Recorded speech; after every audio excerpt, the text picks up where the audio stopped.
गेल्या 3 वर्षात रत्नागिरी आणि रायगड या दोन जिल्ह्यात घडलेल्या 4 भूस्खलनांच्या घटनांमध्ये 84 लोकांना आपला जीव गमावण्याची वेळ आली। कोकणात भूस्खलनाच्या वाढत्या घटना कशामुळे होत आहेत?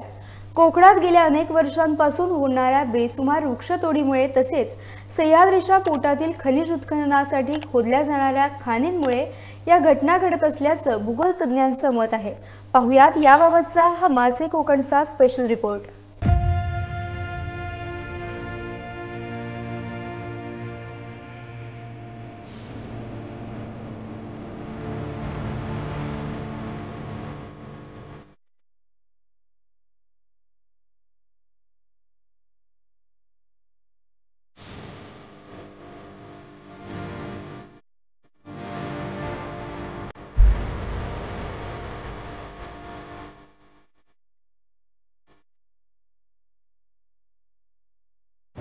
कोकणात विशेषतः रत्नागिरी आणि रायगड जिल्ह्यात भूस्खलनाच्या सततच्या घटनांनी अनेकांचा जीव गेलाय।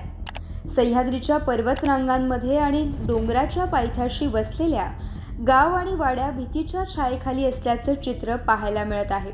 धर्तीवरचा स्वर्ग समजल्या जाणाऱ्या निसर्गसंपन्न कोकणाला आता भूस्खलनाचा शाप लागल्याचं चित्रच पाहायला मिळतंय।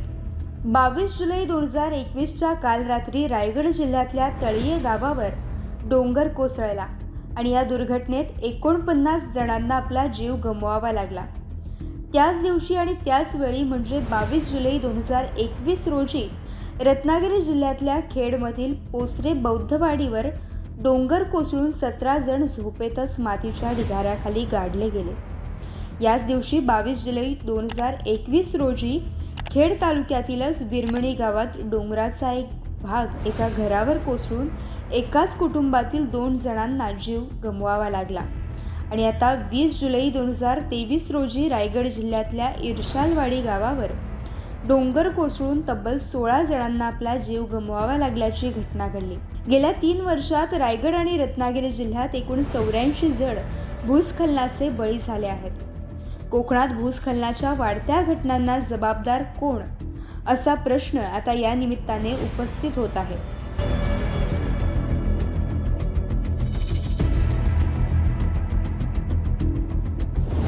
प्राध्यापक डॉक्टर अनिता आवटी, भूगोल विषयाची प्राध्यापिका म्हणून ICS कॉलेजमध्ये काम करत आहे। कालची जी काही दुर्घटना घडली रायगड जिल्ह्यातील खालापूरजवळ विशाळवाडीमध्ये, काल दरड कोसळून अनेक लोकांचा मृत्यू झाला। अतिशय दुर्दैवी अशा प्रकारची ही घटना आहे। गेल्या काही वर्षामध्ये विशेषतः माळींसारखी दुर्घटना घडली आणि ती 2006 मध्ये घडली। अचानक दरड कोसळून अख्खं गावच्या गाव त्या दरडीखाली गाडलं गेलं आणि 2006 नंतर या अशा घटना आपल्या सह्याद्री पट्ट्यामध्ये पण सातत्याने घडत आहेत। मागच्या वर्षी त्या पोसरे सारखी दुर्घटना घडली, तर तसंच अनेक ठिकाणी आपल्या कोकणातल्या वेगवेगळ्या सह्याद्रीच्या पायथ्याच्या गावांमध्ये किंवा डोंगर उतारावरती असणाऱ्या गावांमध्ये अशा प्रकारच्या दुर्घटना घडायला लागलेल्या आहेत। ह्याच्या मागचे जाऊन जर आपण बघितलं तर थोडंफार आपल्याला कुठेतरी त्याच्या मागची शास्त्रीय कारणं काय आहेत याचा अभ्यास करण्याची गरज आता निर्माण झाली। आपल्याकडे प्रचंड विविधता आहे, म्हणजे जैविक विविधता आहे, अनेक प्रकारचे वृक्ष आपल्याकडे आहेत, परंतु गेल्या काही वर्षांमध्ये विकासाच्या नावाखाली जे काही वेगवेगळे बदल घडून येत आहेत त्याच्यामध्ये मोठ्या प्रमाणावरती वृक्षतोड होते, खाणकाम व्यवसायाला सुरुवात झालेली होती, वेगवेगळ्या प्रकारची खनिज आपल्याकडे सह्याद्रीच्या डोंगर रांगांमध्ये सापडतात, म्हणून त्या ठिकाणी आपण त्या खनिजांसाठी खाणकाम व्यवसायाला सुरुवात केलेली होती। पर्यटनाच्या निमित्ताने अनेक भागांमध्ये जंगलतोड जेवढी झाली तसंच रस्ते वगैरे तयार होत आहेत। तर ह्या सगळ्यांचा कुठेतरी कळत नकळतपणे परिणाम आपल्या ह्या सगळ्या दरडी कोसळण्याच्या घटनांशी आहे का, याचा नक्कीच आपण अभ्यास करण्याची गरज निर्माण झाली। कारण कालचे इर्शाळवाडीची जी काही घटना घडली त्याचा जर आपण माहिती घेतली तर असं गव्हर्नमेंटच्या त्या सगळ्या आकडेवारीवरून असं लक्षात येतं की हे गाव कुठेही त्या यादीमध्ये नव्हतं की जे दरडग्रस्त गावांची यादी डिक्लेअर केलेली आहे त्याच्यामध्ये। मग नुसतं दरडग्रस्त गावांची यादी मध्ये नसणाऱ्या गावांमध्ये सुद्धा जर अशा प्रकारच्या समस्या निर्माण होत असतील आणि अख्खं गावच्या गाव अचानकपणे जर असं उद्ध्वस्त होत असेल, अनेक लोकांचा दुर्दैवी मृत्यू त्याच्यामध्ये होत असेल, तर नक्कीच ही विचार करण्यासारखी गोष्ट आहे. जे लोक वर्षानुवर्षे शेकडो वर्षांपासून त्यांच्या मूळ गावात राहत आहेत, तर त्यांचं निवास, त्यांचे गावं ही कुठेतरी स्थलांतरित करणं ही तात्पुरती त्या ठिकाणी सोय म्हणून ठीक आहे, परंतु अशा प्रकारच्या दुर्घटना त्या गावांमध्ये होऊच नये. गावं सुरक्षित राहावीत, कारण ते गाव जर सुरक्षित राहिलं तर तिथल्या देवराया किंवा तिथली जी काही जैवविविधता आहे, तिथलं एक नैसर्गिक जे काही ज्याला आपण म्हणूया पर्यावरणाशी असणारं त्या लोकांचं नातं आहे ते टिकून राहील आणि तिथलं ते जर टिकून राहिलं तर तिथली परिसंस्था, तिथला सगळं एकंदरीत निसर्ग आहे हा राखण्यासाठी मदत निश्चित होईल. अशा दुर्घटना होऊ नये याच्यासाठी आपण सर्वांनी प्रयत्न एकत्रित येऊन करणं गरजेचं आहे आणि शास्त्रशुद्ध अभ्यास व्हावा अशी माझी आपल्याला या निमित्ताने विनंती आहे. कोकणात भूस्खलन होण्यामागचं मुख्य कारण तत्कालीन रत्नागिरी जिल्ह्याचे पालकमंत्री आणि माजी राज्यमंत्री रवींद्र वायकर यांनी स्पष्ट केलं होतं. कोकणात होणारी बेसुमार वृक्षतोड हेच भूस्खलनाचं मुख्य कारण असल्याचं त्यांनी सांगितलं. कोकणात मुंबई तसेच इतर राज्यात स्मशानभूमीसाठी मोठ्या प्रमाणावर लाकडे ही कोकणातून पाठवली जातात.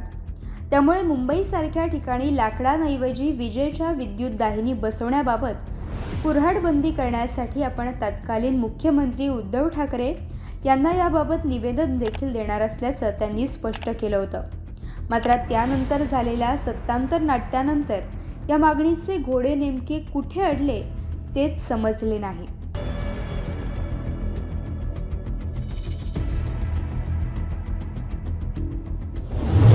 प्रामुख्याने याच्यामध्ये डोंगर खचणं याच्यामध्ये येईल की ज्या पद्धतीने वृक्षतोड होते, बांधकाम होत आहे, तर याला कारण प्रामुख्याने आहे तर वृक्षतोड आहे. एक साधं मी उदाहरण देईन की आपण इथून जाताना परशुराम घाटातनं जातो. आता परशुराम घाटातनं जाताना त्यावेळेला ताज हॉटेल तुमचं झालं. हे ताज हॉटेल त्या डोंगरावरती आलं, पण त्या डोंगरावरती ताज हॉटेल आलं ते बांधताना जे खोदकाम झालं, त्याच्यानंतर तिथे आणखीन काही बंगले आले, आणखी काही आले असतील. आता हे झाल्यानंतर एकदा ती घसरण जर 20-25 वर्षापूर्वी जर त्यांनी ते झाडं तोडली असतील, आणखी काही माती काढली असेल, काय झाली असेल, त्याचे परिणाम तुम्हाला त्यावेळेला दिसणार नाही. ते परिणाम 15-20 वर्षांनी दिसतात. आणि म्हणूनच आता मी पाहतोय ते चिपळूणच्या घाटामध्ये परशुरामाच्या तिथून जाताना परशुरामच्या देवस्थानाच्या तिथूनच्या घाटामधून जाताना आजही दरवर्षी आता संपूर्ण डोंगरच्या दगड आणि धोंडे आहेत हे संपूर्ण लँडस्लायडिंग होते. तर हे स्लायडिंग होताना ते दरवर्षी आता होत चाललेलं. याचाच अर्थ तुम्ही आज खोदलात म्हणून दुसऱ्या दिवशी ते डोंगर खचेल असं नाही. तो कालांतराने त्याची झीज होऊन जाते आणि ते 15-20 वर्षाने त्याचं ते परिणाम आपल्याला दिसून येतात. ते दुष्परिणाम आता ते दिसतात. निसर्ग संपन्न कोकणाला वाचवण्यासाठी आता कोकणात सह्याद्रीच्या पर्वतरांगांमध्ये वाढत चाललेल्या घटनांकडे गांभीर्याने बघणं गरजेचं आहे. माजी मदत आणि पुनर्वसन मंत्री अब्दुल सत्तार यांनी 2 वर्षांपूर्वी केलेल्या कोकण दौऱ्यात दरडप्रवण क्षेत्र असलेल्या गाव आणि वाड्यांना पुनर्वसित केलं जाईल, त्यासाठी सर्वे केला जाईल असे सांगितलं. तर माजी पालकमंत्री रवींद्र वायकर आणि भूगोल अभ्यासक प्राध्यापिका डॉक्टर अनिता आवटी यांनी कोकणात होणारी बेसुमार वृक्षतोड जबाबदार असल्याचे निष्कर्ष काढलेत. महत्त्वाचं म्हणजे ज्या ठिकाणी दरड कोसळली, भूस्खलन झाले ते सर्वेक्षणातच नव्हते. कोकणात 70% भाग हा डोंगराच्या कुशीत आणि पायथ्याशी आहे. मग किती गावं आणि वाड्यांचे स्थलांतर करणार आणि कुठे करणार असा प्रश्न समोर येतो. त्यापेक्षा कोकणातील होणारी बेसुमार वृक्षतोड याला लगाम घालणं केव्हाही उचित ठरेल.